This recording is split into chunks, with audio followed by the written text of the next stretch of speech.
as well. See, okay. The recording has been started as well. Can we start now, inshallah? Yes, let's just let people join. Inshallah. Yes. But the screen share is happening. Nobody has joined yet.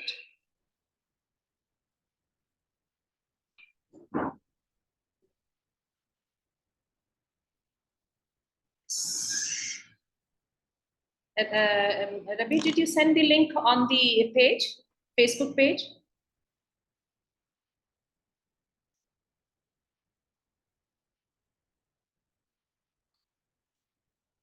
Where? Okay, Mama.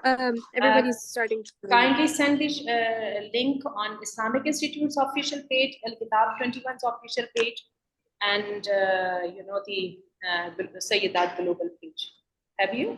All right. Yes, I have. And in another media groups as well. Yes, okay, I will do that. So we will be, inshallah, starting within 2 to 3 minutes. All right. Okay. Though the recording has been started, but we will still wait. Okay.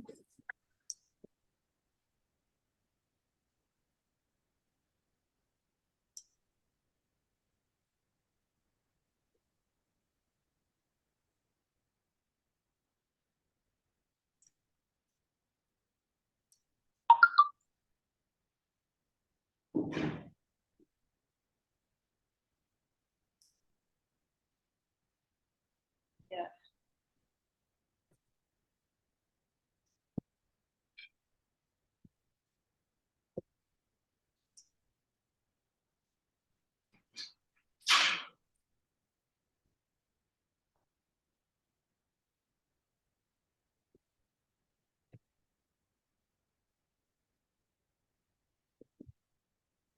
Should we start, Rabi?